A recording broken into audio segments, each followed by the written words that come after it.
konten-konten yang memang menarik perhatian masyarakat. ILC tentu saja menjadi salah satu sumber informasi masyarakat yang ingin mengetahui lebih dalam beberapa isu politik, bahkan juga isu hukum. Maka bila kemudian ada bakal calon presiden seperti Anies Baswedan misalnya menang dalam polling Twitter ini, walaupun bukan sebuah hasil pemilu yang sahih, tapi minimal hasil polling Twitter ini bisa meningkatkan moral dan semangat relawan-relawan Anies Baswedan untuk bisa mendorong bakal calon presidennya dipinang oleh partai politik. Aktivitas media sosial untuk elektabilitas itu tidak ada pengaruh signifikannya. Karena memang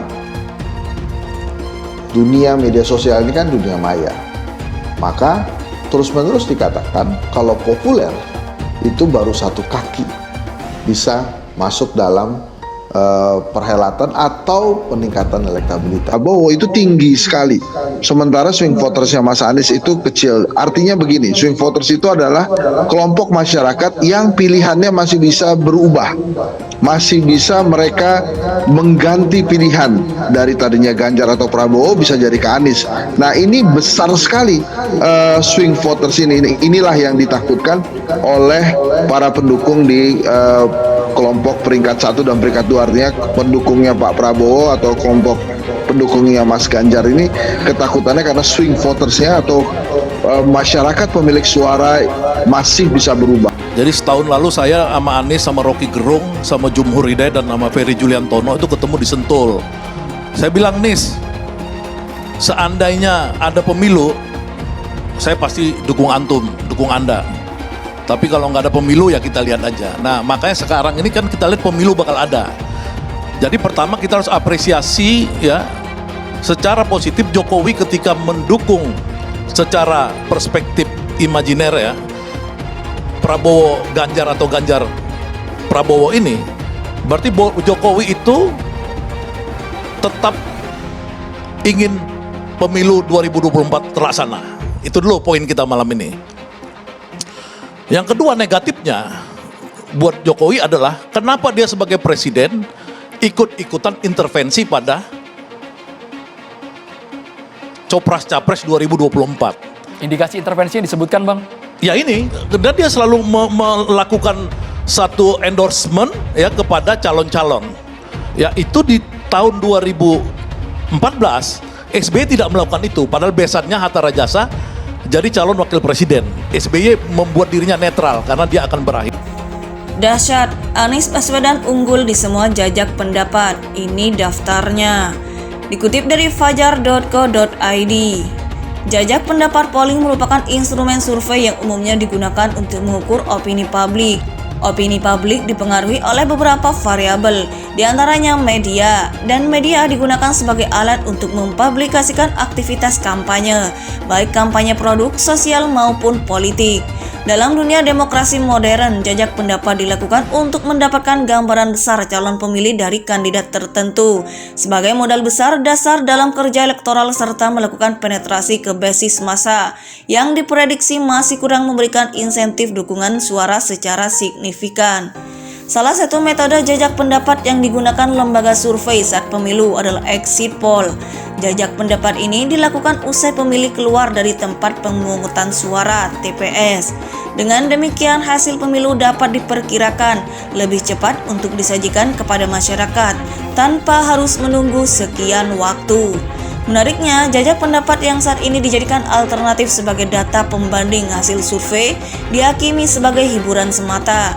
Dalilnya, jajak pendapat dianggap tidak memenuhi unsur metodologi yang ketat dan akurat selayaknya survei, sehingga para surveyor merasa percaya diri karena politisi sudah beriman dengan hasil survei. Kilas balik pemilihan gubernur Pilgub DKI Jakarta 2017 sewindu lalu, hasil survei Anies Sandi cenderung jeblok dibanding Ahok Jarot. Suara Anies Sandi lebih unggul dalam jajak pendapat yang difasilitasi oleh sejumlah media massa seperti Medcom, Viva, dan Berita Satu. Mengutip dari Medcom, hasil jajak pendapat melalui akun Twitter _Metro TV yang dikutip 11 yang diikuti 11.073 pemilih pada Jumat 11 Februari 2017. Suara Anies Sandi lebih unggul dengan perolehan 48% dibanding Ahok Jarot dengan raihan 47% dan Agus Silvi dengan 5%. Jajak pendapat serupa dilakukan FIFA melalui akun Twitter _fifa.co.id dengan total 11.475 suara. Anies Sandi meraih 48%, lalu dibayangi Ahok Jarot 45% dan disusul Agus Silvi 7%. Sementara itu pada jajak pendapat yang digelar Berita 1 melalui akun Twitter _berita1 dengan total 3.485 suara, Anies Sandi memperoleh 59%, sedangkan Ahok Jarot mendapat 38% dan Agus Silvi meraih 3%. Sebagaimana diketahui, pada Pilgub DKI Jakarta 2017, pasangan Anies Baswedan dan Sandiaga Salahuddin Uno berhasil memenangkan kontestasi pimpinan ibu kota pada putaran kedua dengan mengalahkan Ahok Jarot. Padahal beberapa hari menjelang pemilihan, lembaga survei merilis data bahwa suara Anies Sandi bakal kalah. Pada poin ini, sarana jajak pendapat menjadi relevan dalam menakar kekuatan di lapangan. Opini publik dipengaruhi oleh beberapa variabel, diantaranya media, dan media digunakan sebagai alat untuk mempublikasikan aktivitas kampanye, baik kampanye produk, sosial maupun politik.